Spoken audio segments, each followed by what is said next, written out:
सिक्का चले है मेरे नाम का, इक्का बना दूं मैं गुलाम का। कोई बने बैठ तो मैं उसका भी डैड, मैं चीज क्या अब तक तू ये नहीं जानता। दिल में मैं सबके बसा हूँ, जो हूँ दुआओं से बना हूँ। मेरे हैं तरीके मेरे अपने असूल हैं, सबको पता है बड़ा पक्का हूँ जुबान का।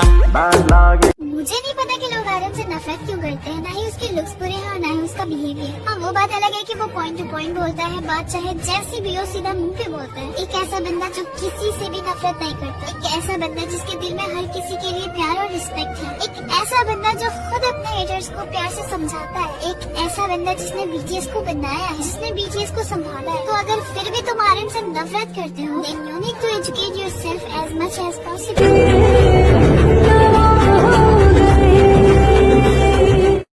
क्या आपको याद है 2013 जब एक छोटे से कमरे में 7 लड़के एक साथ सपने देखते थे। उन्होंने भूख प्यास और लोगों की नफरत सही ताकि वो हमें म्यूजिक दे सके। और आज जब वो दुनिया के सबसे बड़े आर्टिस्ट बन गए तो हम उन्हें क्या दे रहे हैं, रिस्पेक्ट या फिर उनके फ्रेंडशिप जैसे रिश्ते पे कपल का टैग लगा के उन्हें बदनाम कर रहे हैं। जिन्हें हम सिर्फ कहते हैं, सोचिए वो उनके लिए कितना दर्दनाक हो सकता है, क्योंकि वो एक भाई जैसे हैं और उनका रिश्ता खून से भी गहरा है। लेकिन जब हम उनकी दोस्ती को रोमांस का नाम देते हैं तो हम उन्हें एक दूसरे से दूर कर देते हैं। वो कैमरे के सामने एक दूसरे को गले लगाने से डरते हैं, क्योंकि उन्हें पता है कि इंटरनेट पर लोग उनका तमाशा बना देंगे। क्या तुम इतने सेल्फिश हो गए हो कि अपनी 15 सेकंड की वीडियो के लिए उनकी दोस्ती में एक दीवार खड़ी कर दो? बीटीएस ने हमेशा कहा है कि वो अपनी आर्मीज के सहारे जी रहे हैं, लेकिन क्या ये वही आर्मीज है? वो भी एक इंसान है, कोई खिलौना नहीं कि आप उन्हें अपनी मर्जी से किसी के भी साथ जोड़ दें। उनकी मेहनत, उनके आंसू, उनके गानों की इज्जत कीजिए। उन्हें सिर्फ के नजरिए से नहीं, उनकी काबिलियत के नजरिए से देखिए। और वही होती है एक रियल बीटीएस आर्मी। अगर आप वाकई में उनसे प्यार करते हैं तो एक वादा कीजिए कि आज के बाद कभी उनकी दोस्ती का मजाक नहीं उड़ाएंगे। उन्हें वो सुकून दे जो वो डिजर्व करते हैं। Let's protect their bond, not ruin it.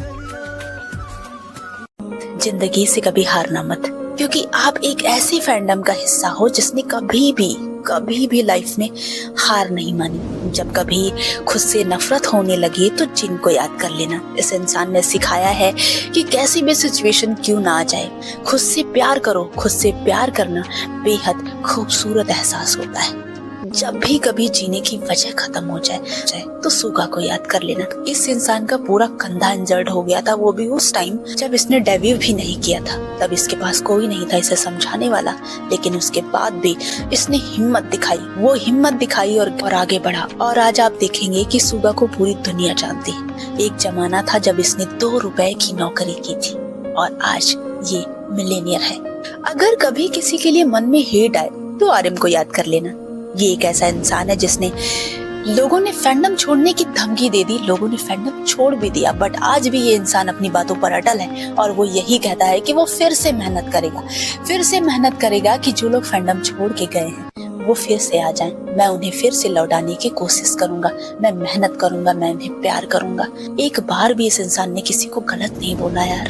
और आर्मीज, कभी खुद को अकेला फील करने लगो ना, कभी लोनली फील हो तो सुगा को फिर से याद कर लेना यार। जैसे DUI कंट्रोवर्सी के तहत सबने इसे छोड़ दिया था, ये बंदा एकदम अकेला हो गया था, लेकिन उसके बाद भी इसने हार नहीं मानी।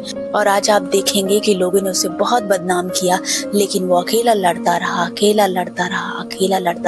और आज वो बिल्कुल सेफ है, बिल्कुल ठीक है। किसी को भी बुरा ना बोल के उसने सबका मुंह बंद कर दिया।